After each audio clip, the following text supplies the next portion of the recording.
I'd make very simply to the member is that when you ask how many claims for February lodged... Point of order, the Honourable Phil Goff. You're not even giving Mr. Order! Mr. Speaker, I simply asked the Minister to confirm the accuracy of the figures that I was reading him and the sources from which they came. Order, and I accept the member's point that, and I'd ask the Minister, this question was not about yesterday's answer. This question was asking specific information with respect that the member asking the question has received from the Minister, and it would be more appropriate for the Minister to answer the question actually asked by the member. The Honourable Dr. Nixon. The members... Order. Now look. No order. Look, before we go any further, the opposition, the leader of the opposition has asked a serious question. And I've asked members to, instead of seeking leave to table documents, to use question time to question ministers. The leader of the opposition is doing that. I'd ask his colleagues to show the respect then of listening to the answer rather than just a barrage of interjections when the minister tries to answer. Honourable Dr. Nick-Smith. Mr. Speaker, the reason the members' numbers are incorrect is because when you ask at the beginning of March for what number of February claims have been approved, a large... Point of order, Oh, for goodness sake. Oh, no order. A point of order has been called. The Honourable Leader of the Opposition. Point of order, Mr. Speaker.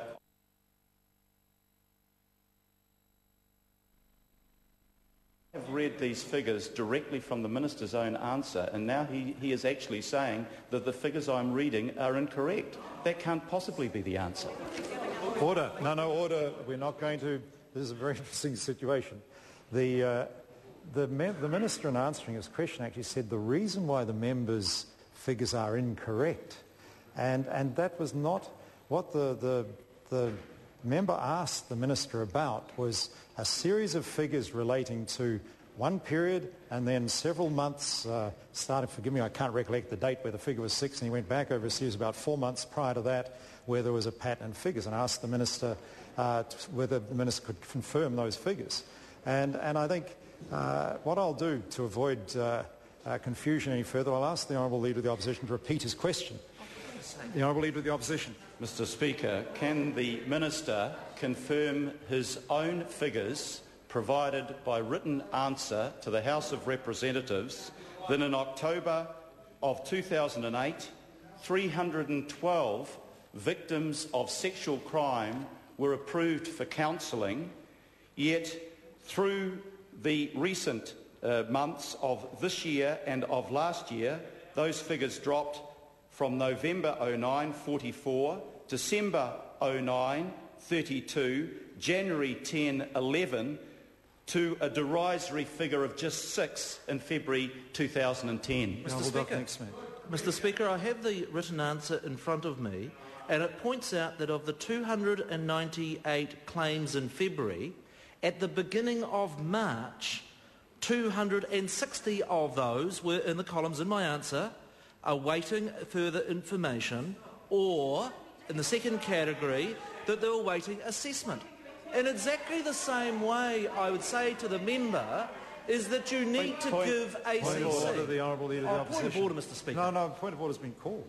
Point of order, Mr. Speaker. I asked him to confirm that these were the numbers of people approved through that 4-month period from late last year to this year compared to 2008. I'm hearing a lot of other figures. I'm simply asking the Minister to confirm that these, his own numbers, that these were the numbers accepted for counselling for victims of sexual crimes. Speaking to the point of order. I'll hear the Honourable Minister, the Honourable Dr. Nick-Smith. Mr. Speaker, I have had about 4 attempts of trying to explain the numbers.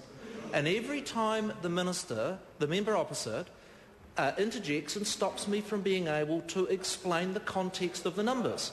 I simply be asked to be able to be given the time to answer the written question which the member is claiming. Order.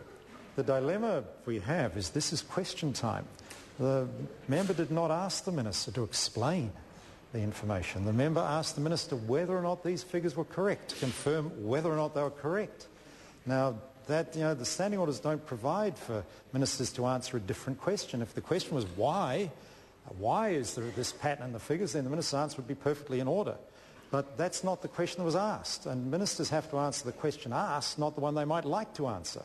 And so I would ask the Minister to answer the question asked. Mr. Speaker, the answer that was given at the beginning of March, that there were 6 February claims approved, was correct at the beginning of March. But of course in April and since, a substantive increased number of the February claims have been approved, and if you want to compare it with October 2008, that would be the fair comparison. Supplementary question, the Honourable Annette King. Has he been made aware of the human tragedy that is unfolding for victims of sexual abuse since the change of policy? For example, the 11-year-old raped by her stepfather 2.5 months ago and still awaiting for assessment for counselling, or the 19-year-old raped by one man while being hurled down by 2 others 6 months ago and still waiting for counselling or assessment. Order. Now look, I've been pretty tough on a minister with respect to answering a question asked. Now what the member is now asking is a pretty long bow from the primary question, which asked the minister whether he stood by his answers given yesterday. He cannot be expected to have detailed information on those particular cases, which means that the member is seeking to make a political statement rather than ask a question. Now, I've been tough on a minister, asking him to answer a question asked. I'd ask the honourable member to, hang on, I'm on my feet. I'd ask the honourable member to ask a question within standing orders, because I think that's unfair. I've got to make sure that if I'm tough on a minister and ask him to answer a question asked, that I don't then allow members to ask questions that are outside standing orders. The Honourable Annette King. Mr. Speaker, how does the minister explain the delay in the cases I have just given the House and the human tragedy that is unfolding because of that delay? The Honourable Dr. Nick Smith. Mr. Speaker, I would point out that there were 2,400 sensitive claims in 2008 under her government, declined counselling and support by ACC. I have been hesitant to interfere. Point of order, Mr. Speaker. Point of order, the Honourable Dr. Nick Smith. Mr. Speaker, it is not possible for me to answer questions when there is that sort of berating from the opposition benches. I think the member makes, I say to the Honourable Shane Jones, be careful. I was clearly on my feet when he made that loud interjection. I think members should be reasonable. I mean, this is a tense issue. I fully accept that. It's a very serious and sensitive issue. It's a tense issue. And the Minister is doing his best to answer questions sincerely. And I'd ask some respect to be shown to the Minister in answering. The Honourable Dr. Nick Smith. Mr. Speaker, I have been very hesitant to interfere in the clinical decisions with respect to these sensitive claims, but I did announce on Monday an independent clinical review.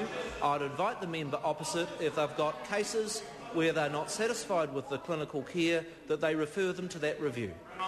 What point of order, Mr. Speaker? Is it point of order? Supplementary question, the Honourable David Parker.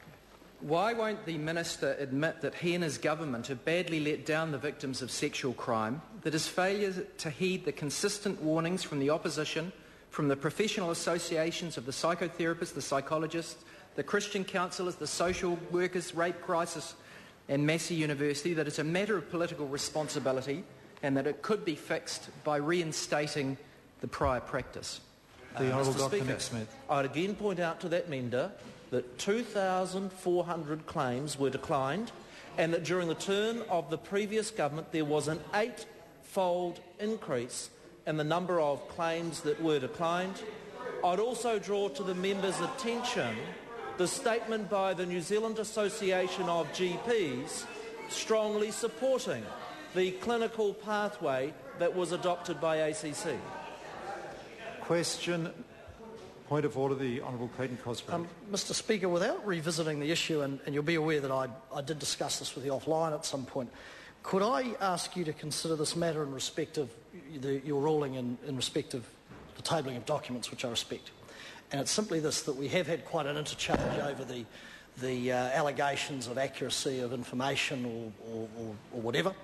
And could I just ask you to consider, not here, that there may be a case, narrowly, when a member calls into question the accuracy or otherwise of something like, for instance, data contained within written questions or oral questions, that even though they are available readily to members who do research, that the interchange we've had today about accuracy or lack of it could be truncated somewhat if you, at your discretion, was to rule that they could indeed be tabled, and then they sit on the House for everybody to see, and the issue may well be resolved.